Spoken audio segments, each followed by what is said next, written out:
Você não chegou até esse vídeo por acaso, pois em tudo há um propósito. E sem nenhum tipo de enrolação, vamos falar sobre as semelhanças que há entre o cristianismo e estoicismo. É bastante notável pensar que o único homem perfeito que pisou sobre o mundo e um dos maiores filósofos caminharam sobre a terra ao mesmo tempo. Isso mesmo, Sêneca e Jesus nasceram no mesmo período.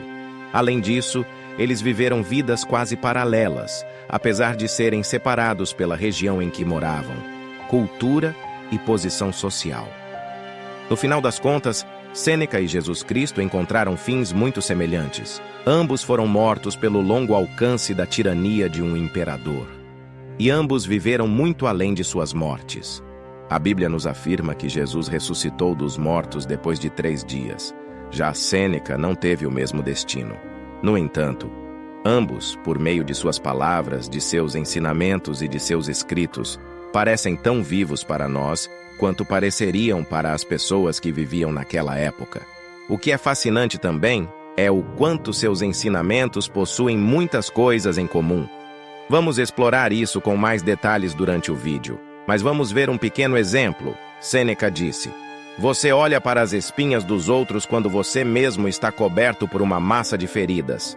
Jesus disse: "E por que reparas no cisco que está no olho do teu irmão, mas não reparas na trave que está no teu próprio olho?" Mateus 7, 3-5. É claro que, se pensarmos como os cristãos, nunca conseguiremos comparar Sêneca com Jesus Cristo, e não iremos fazer isso até porque Sêneca era obviamente apenas um homem imperfeito e contraditório, enquanto Jesus era tanto um homem quanto Deus vivo vivendo na terra. Mas o que podemos dizer é que ambos viveram vidas magníficas, deixando muitos ensinamentos para seguirmos, considerarmos e questionarmos. Neste vídeo, vamos detalhar as semelhanças entre o estoicismo e o cristianismo.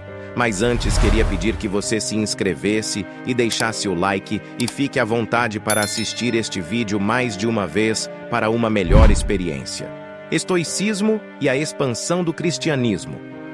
Podemos começar dizendo que a mensagem profética inicial de Jesus receberia ajuda do apóstolo Paulo e seus sucessores, que buscaram levar os ensinamentos de Jesus para o mundo todo. Nascido apenas alguns anos depois de Jesus, o apóstolo Paulo era um judeu farisaico que estava imerso nos ensinamentos filosóficos dos estoicos. Paulo nasceu em Tarso, Cilícia, local de nascimento de pensadores estoicos como Crisipo e Atenodoro. Portanto, enquanto Paulo se movia pelo Mediterrâneo desenvolvendo sua mensagem, ele estava constantemente imerso em diálogo com o estoicismo. As únicas datas que temos para os 2 episódios-chave na vida e no ministério do apóstolo Paulo estão ligadas aos estoicos. No final da primavera ou início do verão de 51 d.C., o irmão de Sêneca, Novato, um alto oficial romano, usando o seu nome adotivo de Gálio, empreendeu um governo de 1 ano em Acaia, no sul da Grécia. O primeiro desses eventos ocorreu em Atenas, onde Paulo passava todos os dias na ágora, debatendo com os filósofos estoicos. Paulo entrou em uma disputa com os estoicos, o que levou a acusações contra seu ensino sobre divindades estrangeiras. Então, certos atenienses o levaram perante o tribunal do Areópago. Os atenienses diziam: "Podemos saber que novo ensino é esse que você está anunciando? Você está nos apresentando algumas ideias estranhas e queremos saber o que elas significam." Podemos ver essa passagem no livro de Atos, capítulo 17, versículos 19 e 20. Em resposta, Paulo apresentou cuidadosamente uma sólida verdade após outra, desenvolvendo passo a passo um argumento lógico, persuasivo e convincente. Paulo não chegou a terminar seu discurso porque, quando ouviram falar sobre a ressurreição dos mortos, alguns deles zombaram, mas outros disseram que ouviriam ainda outra vez. Alguns, no entanto, creram, e entre eles estava Dionísio, membro e juiz do tribunal do Areópago, e também uma mulher chamada Damares, e outros com eles. Neste famoso discurso que se tornou conhecido por nós como o discurso da colina de Marte, Paulo elogia seu público por sua religiosidade, enquanto repreende sua devoção a deuses desconhecidos. Ele apela-se a um Criador único, sendo ele Deus, que fez tudo ao nosso redor e tem poder sobre o céu e a terra, dando a todos os mortais a vida, a respiração e todas as coisas. E acrescenta que o Deus que buscamos não está longe de cada um de nós, pois nele vivemos, nos movemos e existimos, pois também somos sua descendência. A defesa de Paulo, apelando em parte para a teologia estoica, converteu um membro da corte, Dionísio, assim como muitos outros presentes. Dionísio se tornaria o primeiro bispo cristão de Atenas. Em seguida, Paulo parte para Acaia, onde Galho, irmão de Sêneca, era governador em 52 d.C., assim como Sêneca foi chamado de volta do exílio para servir como tutor do jovem Nero. Paulo foi acusado e levado ao tribunal pelos judeus. Podemos ver este relato na Bíblia, em Atos 18, versículos 12 e 13, onde os judeus diziam: "Este persuade os homens a servir a Deus contra a lei." Entretanto, Paulo foi levado antes que Galho rejeitasse as suas acusações. E nos 7 anos seguintes, Paulo desenvolveu com sucesso suas igrejas em todo o império, enquanto Sêneca passou de tutor de Nero a braço direito em sua administração.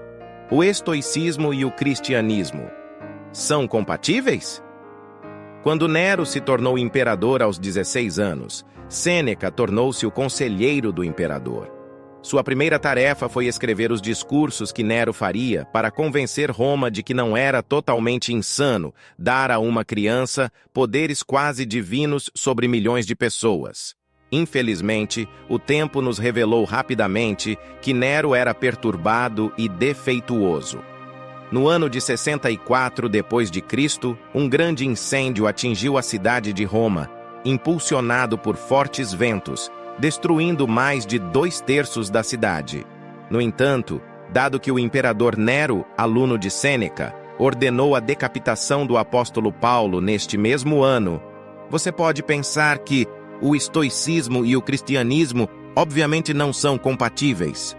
Entretanto, conseguimos ver apenas alguns casos isolados de conflitos entre uma parte e outra da história.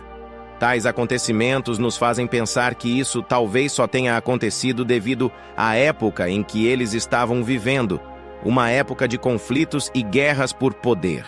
Como Kevin Rowe, professor na Universidade de Duke, nos Estados Unidos, diz que o estoicismo há muito tempo tem sido um parceiro de conversa explícito e até próximo para pensadores e os cristãos. Houve também o autor cristão do século II chamado Tertuliano, que se referiu a Sêneca como saepe noster, um termo em latim que significa frequentemente nosso. Um século depois, Jerônimo largou o termo saepe e disse que Sêneca era apenas noster, ou seja, nosso, em seu livro chamado Dos Homens Ilustres. Agostinho de Hipona, conhecido pelos católicos como Santo Agostinho, também faz referência a Sêneca. Assim, a relação entre os estoicos e os cristãos é profunda. Mas, pode um estoico ser um cristão? Um cristão pode ser um estoico? O debate sobre esse assunto continua até hoje. Livros foram escritos por estudiosos tentando unir o estoicismo e o cristianismo, assim como livros foram escritos por estudiosos tentando separá-los.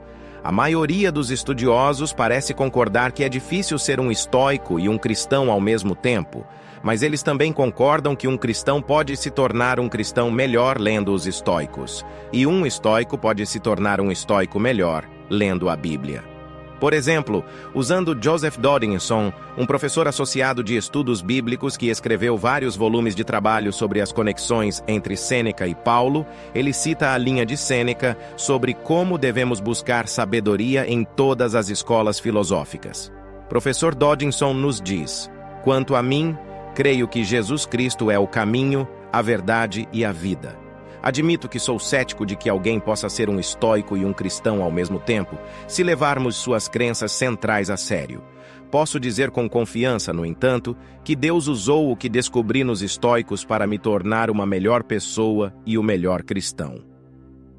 Além disso, Kevin Voss, doutor em psicologia clínica e autor do livro O Pórtico e a Cruz, a antiga sabedoria estoica para a vida cristã moderna, concorda em grande parte com as ideias do professor Dodinson. Ele disse: também observei que, ao pesquisar para escrever o meu livro, livramentos de palestras de Nos Olhos Rufos pela primeira vez, e fiquei surpreso com a proximidade de suas opiniões sobre questões como casamento, família, aborto e até contracepção, alinhados com o ensinamento cristão moderno.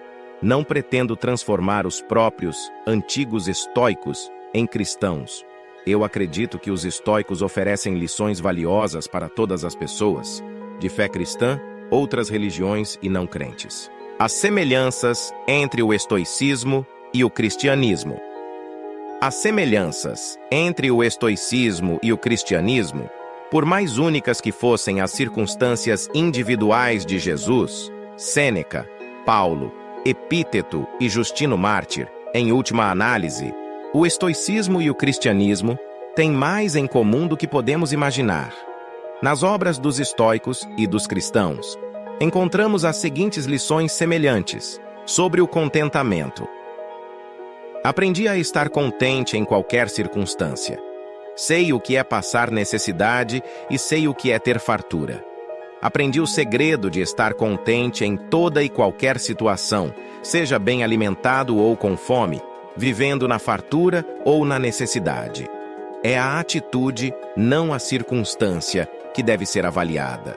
Devemos investigar se o homem rico pode ficar contente se cair na pobreza e se o homem pobre pode ficar contente se cair na riqueza. Sobre se vingar. Se alguém te bater na face direita, oferece-lhe também a outra. Jesus é uma pessoa mesquinha que vai morder de volta quando for mordida. Sêneca. A regra de ouro. Ame o teu próximo como a ti mesmo. Jesus. Onde quer que haja um ser humano, há uma oportunidade para uma gentileza. Sêneca. Sobre a mortalidade. Em tudo o que fizer, lembre-se dos seus últimos dias e nunca pecará. Eclesiástico 7:36. Você poderia deixar a vida agora. Deixe que isso determine o que você faz, diz e pensa. Marco Aurélio.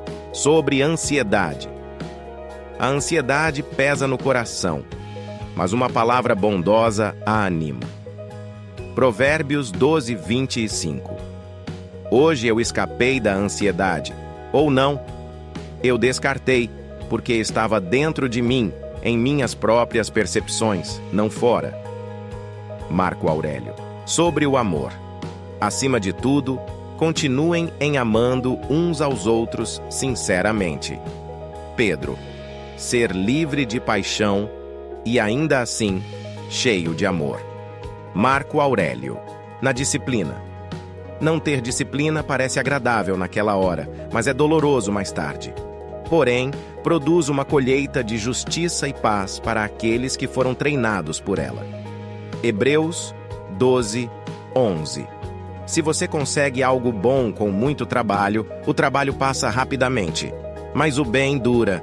Se você fizer algo vergonhoso em busca do prazer, o prazer passa rapidamente, mas a vergonha perdura. Na raiva, não se irrite rapidamente em seu espírito, pois a raiva reside no colo dos tolos. Eclesiastes 7:9. Não há coisa mais estupefaciente do que a raiva. Nada mais dependente de sua própria força. Se bem-sucedido, nenhum mais arrogante. Se frustrado, nenhum mais insano. Na quietude. Fique quieto e saiba que eu sou Deus. Salmos 46:10. Passar de uma ação altruísta para outra, com Deus em mente. Apenas lá de leite e quietude. Marco Aurélio. Sobre modelos. Sede imitadores de Deus, como filhos amados, e vivam em amor, como também Cristo nos amou e se entregou por nós, como oferta e sacrifício de aroma agradável a Deus. Paulo. Escolha um mestre cuja vida converse e cujo rosto expressa a alma. Designe a si mesmo como seu protetor ou padrão. pois devemos ter alguém segundo quem possamos regular nosso caráter. Você nunca pode endireitar o que está torto, a menos que use uma régua. Sêneca. Sobre amar seus inimigos. Mas, se o seu inimigo estiver com fome, alimente-o. Se ele estiver com sede, dê-lhe algo para beber, pois ao fazer isso você estará amontoando brasas vivas na cabeça dele. Romanos 12, 20. A bondade é invencível, mas só quando é sincera, sem hipocrisia ou fingimento.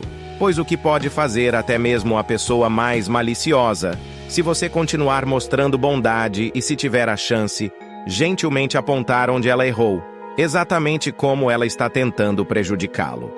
Marco Aurélio. Uma das coisas mais impressionantes da história é há quanto tempo os seres humanos fazem o que fazem.